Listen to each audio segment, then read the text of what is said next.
तानसिंग पिंगपिंग को किंडरगार्टन छोड़ने आई थी तो वहाँ का जो टीचर था वो तानसिंग को देखकर उसे सीनियर सीनियर कह के बुलाने लगता है।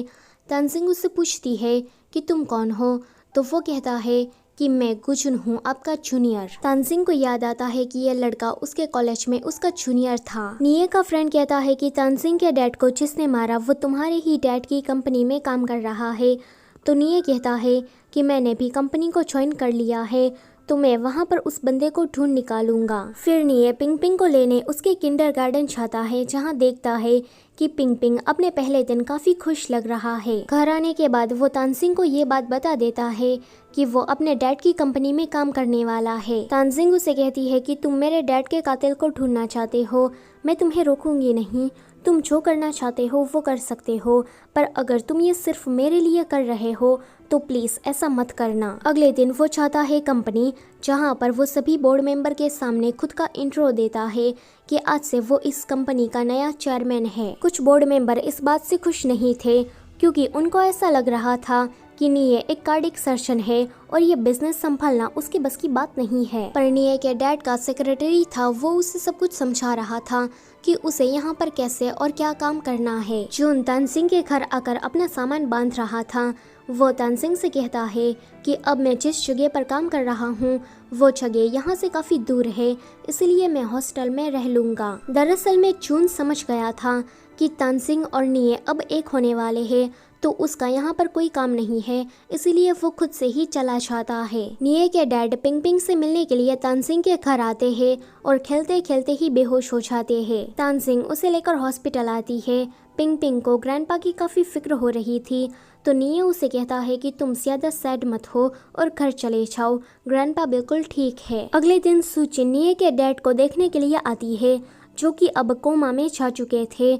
वो उसे कहती है कि मैं जल्दी ही शैंग से शादी करने वाली हूँ। निये उसके लिए काफी खुश होता है। आगे न्यूज में बताया जा रहा था कि निये के डैड की कंपनी अभी फाइनेंशियल क्राइसिस से गुजर रही है। कंपनी में काम करने वाले वर्कर्स को 3-3 महीने से अभी उनकी सैलरी नहीं मिली है। अगर इसी तरह का इस कंपनी का हाल रहा तो जल्दी ही उसका दिवालिया निकल जाएगा। निये इसके बारे में सभी बोर्ड मेंबर से बात कर रहा था।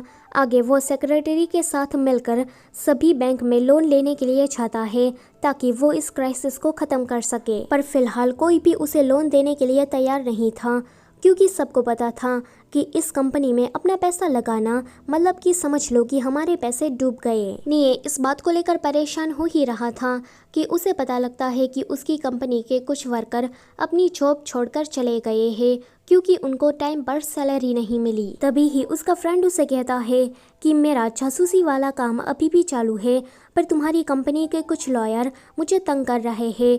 तो निये उसे कहता है कि ध्यान से पकड़े मत जाना और ये बात तुम मत भूलना कि मैंने कंपनी को किस वजह से ज्वाइन किया है। जब निये घर आता है तो उसे सेट देकर तानसिंग उसे कहती है कि बिजनेस में तो उतार चढ़ाव आते रहते हैं, मुझे पता है कि तुम इस प्रॉब्लम को जल्दी ही सॉल्व कर लोगे क्योंकि तुम निये हो, ऐसी कोई चीज़ नहीं है जो कि तुम नहीं कर सकते। यहाँ पर वो उसका हौसला बढ़ा रही थी ताकि वो ज़्यादा मायूस ना हो। सुचिन शैंग से कहती है कि तुम बिजनेस में काफ़ी अच्छे हो, तो तुम निये की मदद क्यों नहीं करते। वो मना करता है, पर सुचिन कहती है कि निये मेरा बेस्ट फ्रेंड है, तो प्लीज़ तुम उसकी मदद करो। अगले दिन शैंग जाता है निये के पास। निये उसे कहता है कि तुम आज से ही काम शुरू कर सकते हो।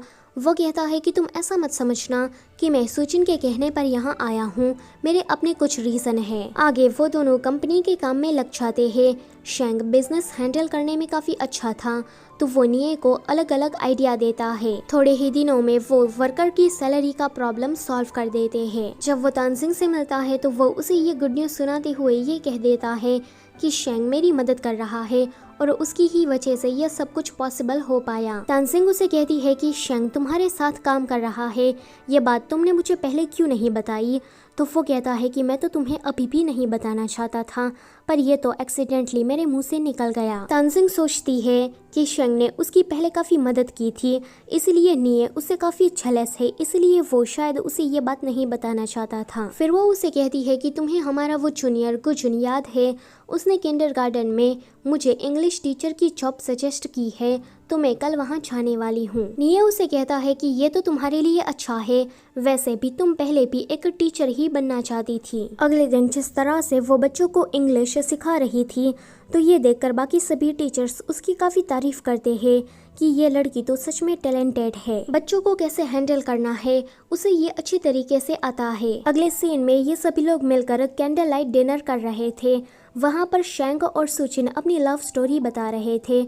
शैंग कहता है कि मैंने सुचिन को पहली बार एयरपोर्ट पर देखा था। वहाँ पर ये एरोप्लेन में बैठने से डर रही थी, इसलिए इसने रोना शुरू कर दिया था। उसके डैड ने उसे डांटा तो इसने उसके साथ झगड़ा शुरू कर दिया। तो मैंने इसे समझाया कि देखो, इस तरह से पापा से झगड़ा नहीं करते। सुचिन कहती है कि और दूसरी मुलाकात हमारी कैफे में हुई और वहीं से ही हमारी लव स्टोरी की शुरुआत हुई। वापस आने के बाद निये तानसिंग से कह रहा था कि देखो, तुम कुछ गलत मत समझना, पहले मेरे और सुचिन के बीच में कुछ भी नहीं था। तानसिंग कहती है कि पर मैंने तो तुमसे कुछ नहीं पूछा। वो कहता है कि पर मैं क्लियर करना चाहता हूँ, मेरे डैड तब बीमार थे और वो मेरे पीछे पड़े थे कि मैं अपने लिए कोई गर्लफ्रेंड ढूंढ निकालूं, तो मैंने सुचिन को पूछ लिया। और दूसरा रीज़न ये था कि मैं तुम्हें जेलस फील करवाना चाहता था।